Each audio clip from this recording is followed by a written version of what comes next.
Salam jumpa kembali Bapak Ibu, saudara-saudari yang terkasih di mana saja berada saat ini. Salam sejahtera, semoga kita semua tetap sehat, semangat dan gembira. Kali ini kita memasuki pertemuan APP 2021, pertemuan yang kelima dengan tema penyangkalan. Nah, Bapak Ibu, saudara-saudari yang terkasih, sudah 4 kali pertemuan kita lewati. Mulai dari ikutlah aku, pengakuan Petrus, kenyahlah iblis, dengarkanlah dia, dan sekarang kita melangkah lagi maju.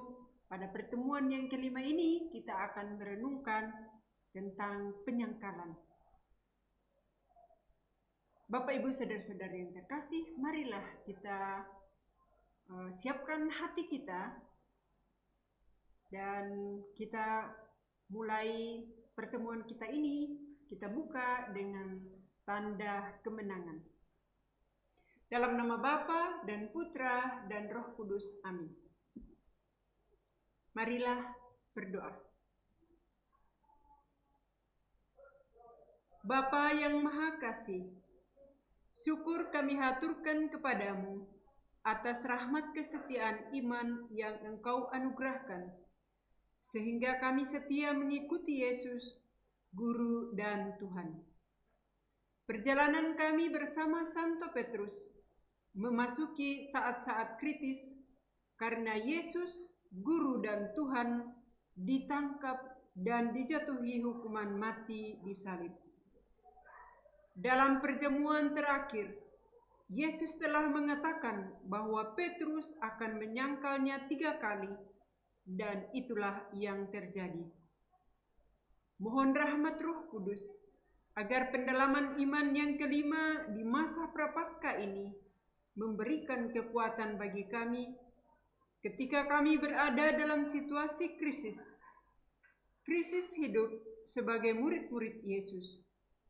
Murnikanlah iman kami agar tetap setia mengikuti Yesus, Guru dan Tuhan yang bersama Dikau hidup dan berkuasa sepanjang masa. Amin.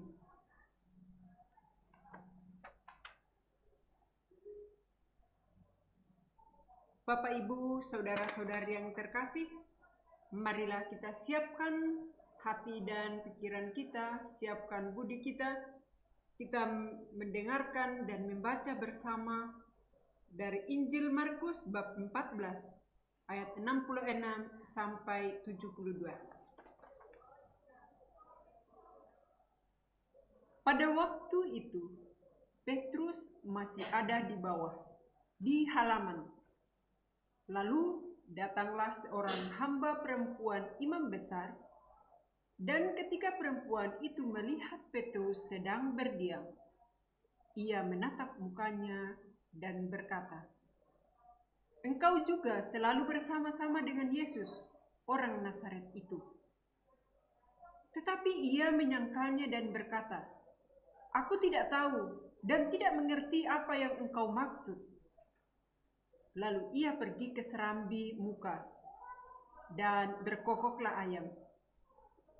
Ketika hamba perempuan itu melihat Petrus lagi, berkatalah ia pula kepada orang-orang yang ada di situ, "Orang ini adalah salah seorang dari mereka." Tetapi Petrus menyangkalnya pula. Tidak lama kemudian, orang-orang yang ada di situ berkata juga kepada Petrus, "Engkau ini pasti salah seorang dari mereka. Apalagi engkau seorang Galilea." Maka mulailah Petrus mengutuk dan bersumpah, "Aku tidak kenal orang yang kamu sebut-sebut ini." Dan pada saat itu berkokoklah ayam untuk kedua kalinya. Maka teringatlah Petrus bahwa Yesus telah berkata kepadanya, "Sebelum ayam berkokok 2 kali, engkau telah menyangkal aku 3 kali." Lalu menangislah ia terseduh-seduh.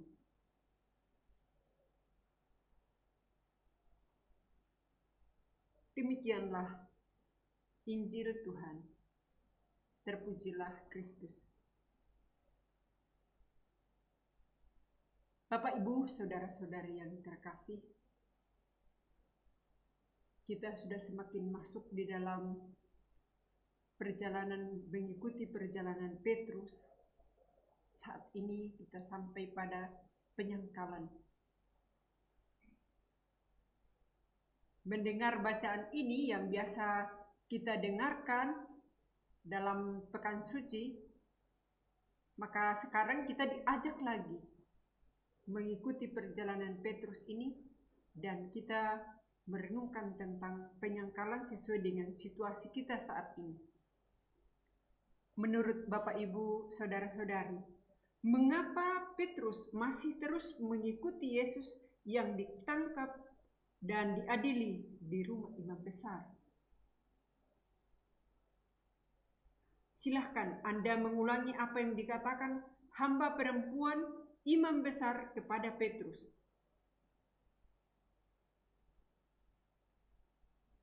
Menurut Anda dan saya, mengapa Petrus sampai mengutuk dan bersumpah, "Aku tidak mengenal orang yang kamu sebut itu"? Bapak, Ibu, saudara-saudari, menurut Bapak, Ibu, mengapa Petrus menangis terseduh-seduh?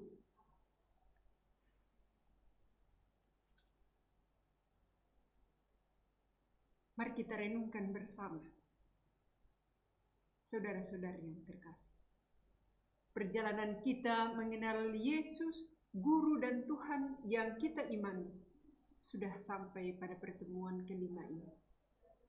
Dalam pertemuan ini, kita diajak untuk mengalami penyangkalan terhadap Yesus yang dilakukan oleh Petrus.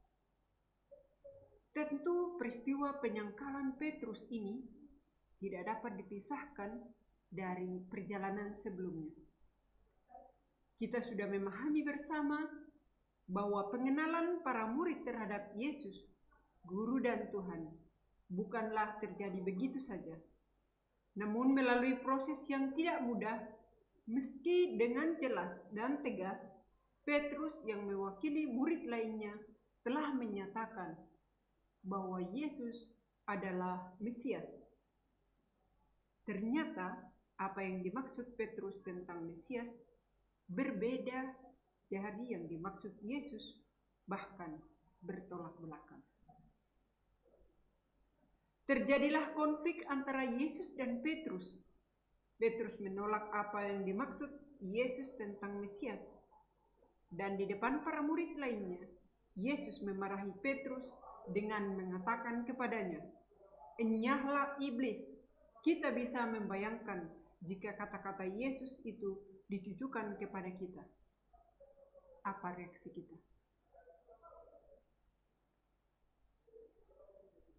Petrus dan para murid lainnya sudah sekian lama mengikuti Yesus dan memiliki hubungan pribadi dengan Yesus.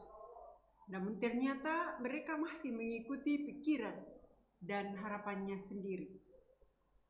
Mereka belum mengenal Yesus dan mengikuti apa yang dikehendaki oleh Yesus. Menjadi murid berarti mendengarkan apa yang dikatakan dan diajarkan Yesus.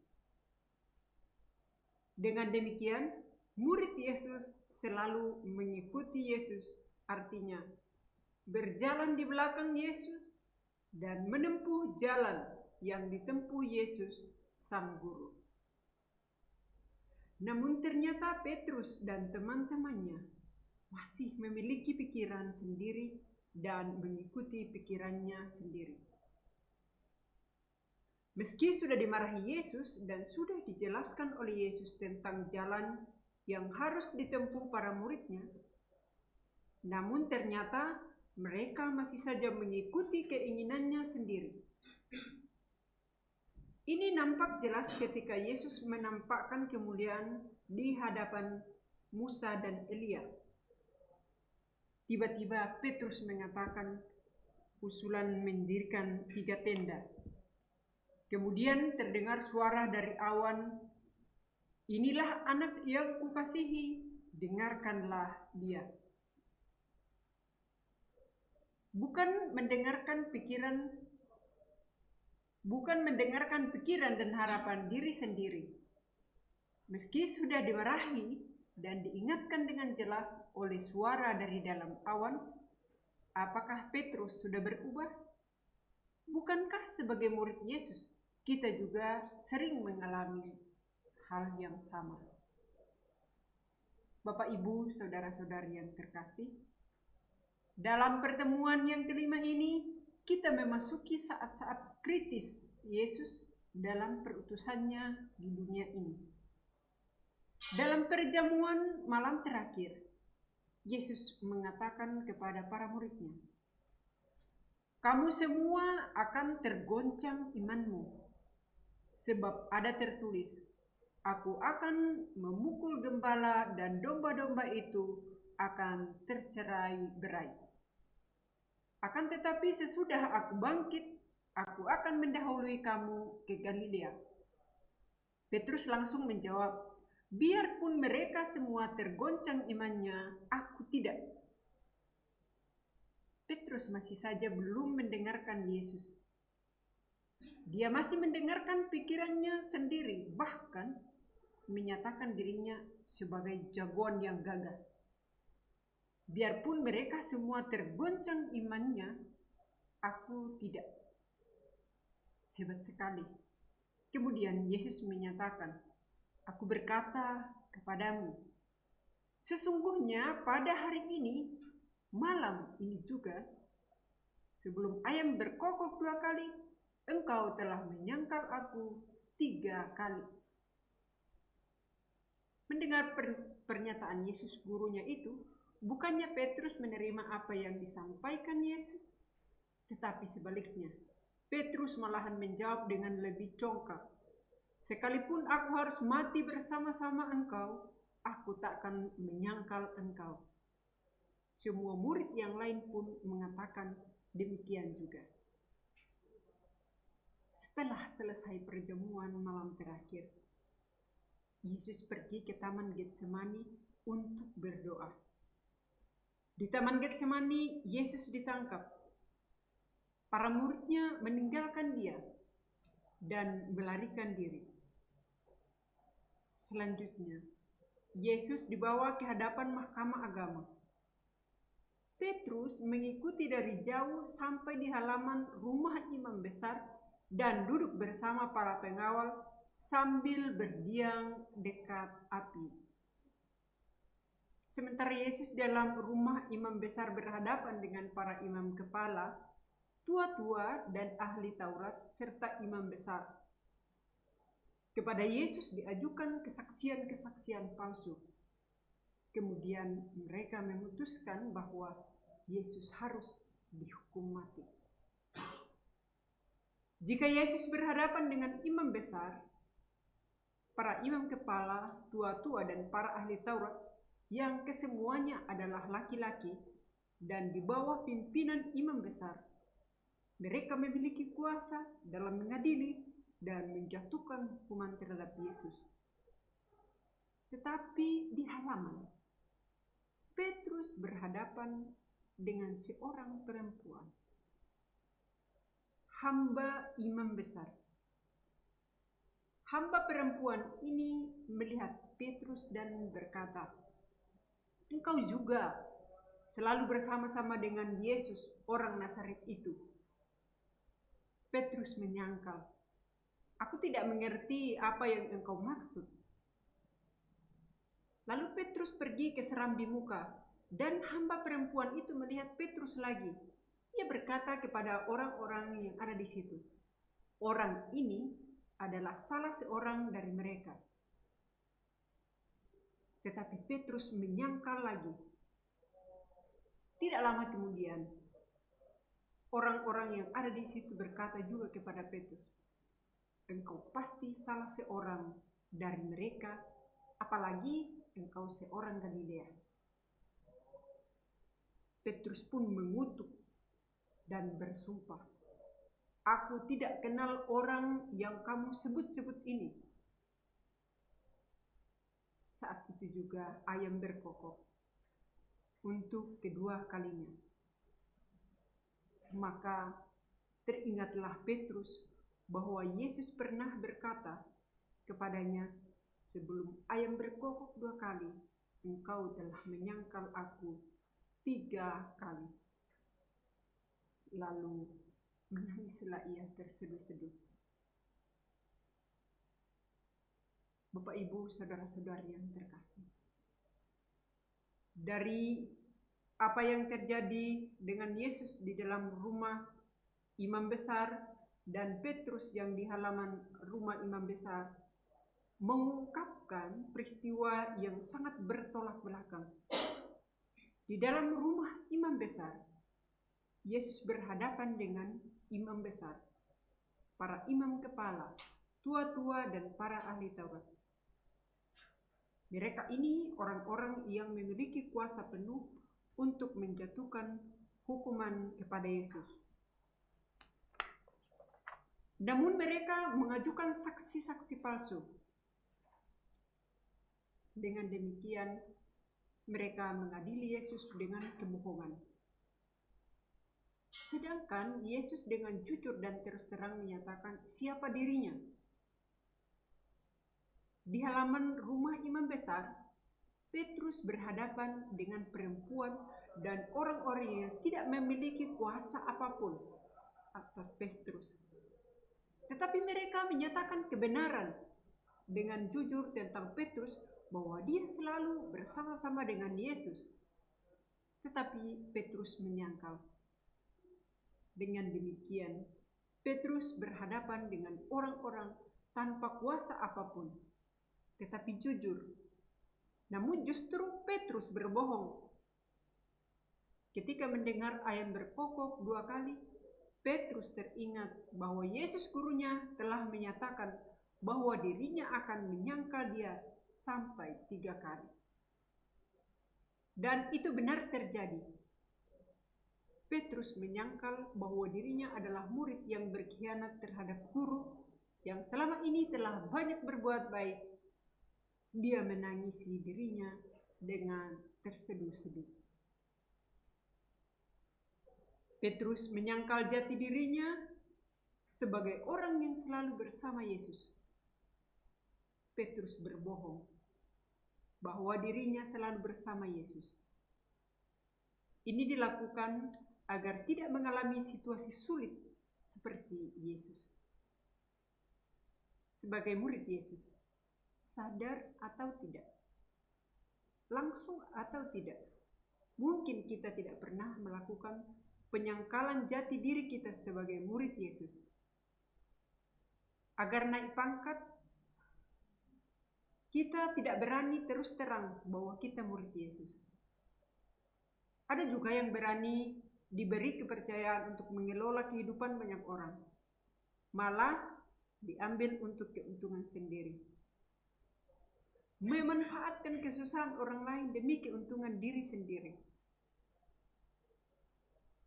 Sebagai murid Yesus yang rajin beribadat, tetapi suka mengadu domba antara saudara seiman. Mungkin masih banyak yang lain dalam hidup berkeluarga, dalam pekerjaan, dalam kehidupan menggereja, sebagai orang yang dipercaya masyarakat, dan lain-lain. Petrus menyangkal, tetapi kemudian ingat dengan sabda Yesus kepadanya, bahwa dirinya akan menyangkal, maka menangis terseduh-seduh karena menyadari bahwa dirinya telah menyangkal. Apakah ketika kita menyangkal jati diri kita bahwa kita murid Yesus, apakah kita ingat akan sabda Yesus? Dan jika kita ingat, apakah kita menyadari dan kemudian menyesali atau menghibur diri dan mencari 1000 alasan untuk membenarkan penyangkalan itu? Bapak, Ibu, saudara-saudari yang terkasih, tentu ini bisa kita renungkan, kita menemukannya dalam diri kita masing-masing. Penyangkalan apa yang pernah kita lakukan terhadap Yesus? Seperti yang tadi sudah jelas kita renungkan bersama.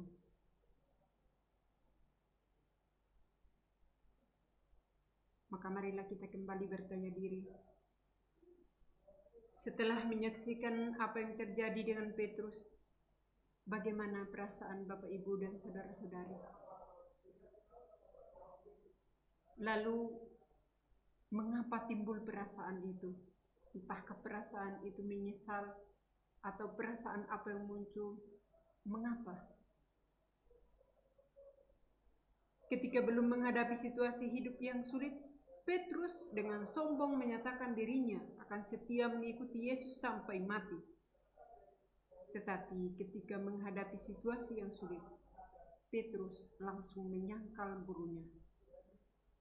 Sebagai murid Yesus, pernahkah Bapak Ibu menyangkal Yesus? Mengapa menyangkal Yesus? Pernahkah Anda menangis terseduh-seduh seperti Petrus karena telah menyangkal? Mengapa?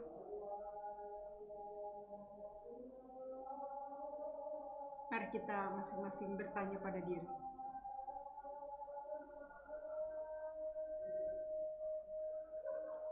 Bapak, Ibu, saudara-saudari yang terkasih, sambil terus merenungkan perjalanan kita bersama dengan Petrus dan dengan pertanyaan refleksi-refleksi yang mengajak kita untuk kembali bertanya diri, marilah kita bersama-sama mendoakan doa APP tahun 2021.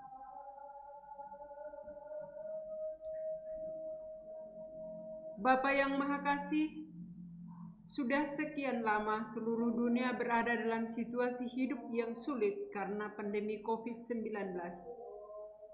Banyak yang telah menjadi korban. Tentu Engkau merasakan kesedihan kami. Kami sedih karena kami tidak dapat lagi dengan leluasa berkumpul dalam persekutuan untuk menumbuhkan iman kami. Terlebih kami hanya sebatas merayakan Ekaristi, sumber iman kami secara virtual. Meski tidak mudah, kami terus berusaha mengembangkan iman kami dalam keluarga. Berkenanlah Engkau selalu melindungi dan menguatkan iman kami. Jangan biarkan kami menjauh dari-Mu. Maka dalam masa Prapaskah ini, kami tetap berjuang untuk menempuh jalan pemurnian iman dengan merenungkan sabda Putra-Mu. Berkatilah semua orang, terutama mereka yang sedang berjuang menyelamatkan banyak orang. Berkatilah juga para pemimpin masyarakat, negara dan gereja, para gembala umat di lingkungan, stasi dan paroki, beserta keluarga mereka. Berilah kekuatan ilahi-Mu bagi mereka yang sedang berada dalam situasi yang lebih susah dari kami akibat pandemi ini. Bantulah kami agar mampu setia menjaga keselamatan diri dan sesama dengan tetap disiplin mematuhi protokol yang telah ditentukan. Bapa yang Maha Kasih, berkenanlah menerima persembahan iman kami yang sederhana di masa Prapaskah ini. Doa ini kami panjatkan dengan perantaraan Yesus, Guru dan Tuhan kami, yang hidup dan berkuasa kini dan sepanjang masa. Amin. Ibu Maria, Engkau selalu menyertai perjalanan hidup kami. Tentu Engkau merasakan keprihatinan hidup kami saat ini. Bantulah kami senantiasa dengan doa-Mu. Marilah kita bersama-sama mendoakan 3 kali Salam Maria. Salam Maria, penuh rahmat, Tuhan serta-Mu. Terpujilah Engkau di antara wanita, dan terpujilah buah tubuh-Mu, Yesus. Santa Maria, Bunda Allah, doakanlah kami yang berdosa ini, sekarang dan waktu kami mati. Amin. Salam Maria, penuh rahmat, Tuhan serta-Mu. Terpujilah Engkau di antara wanita, dan terpujilah buah tubuh-Mu, Yesus. Santa Maria, Bunda Allah, doakanlah kami yang berdosa ini, sekarang dan waktu kami mati. Amin. Salam Maria, penuh rahmat, Tuhan serta-Mu. Terpujilah Engkau di antara wanita, dan terpujilah buah tubuhmu, Yesus. Santa Maria Bunda Allah, doakanlah kami yang berdosa ini, sekarang dan waktu kami mati. Amin. Bapak, Ibu, saudara-saudari yang terkasih, mari kita satukan doa-doa kita dengan doa yang diajarkan oleh Yesus sendiri. Bapa kami yang ada di surga, dimuliakanlah namamu.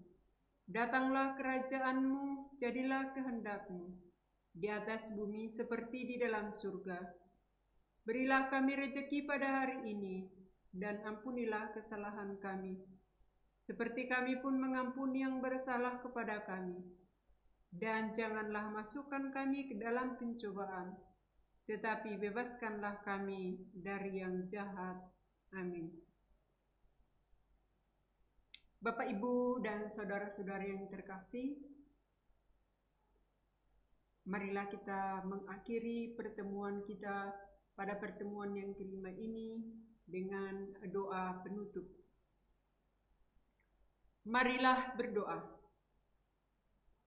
Bapa yang Maha Kasih, kami telah merasakan apa yang dirasakan Santo Petrus ketika menyangkal Yesus, Guru dan Tuhan. Namun dengan sedih yang sangat mendalam, Santo Petrus tetap berjalan mengikuti Yesus. Berilah kami kekuatan ilahi-Mu, agar kami tidak meninggalkan Yesus ketika sedang dalam situasi sulit dan berat dalam hidup kami. Sebelum menutup pendalaman iman ini, kami mengingat saudara-saudara kami yang membutuhkan doa-doa kami, juga bagi mereka yang telah meninggal. Bapak, Ibu, saudara-saudari, mari kita mengenangkan dan mendoakan saudara-saudari kita yang telah berpulang dan juga mereka yang masih sedang sakit.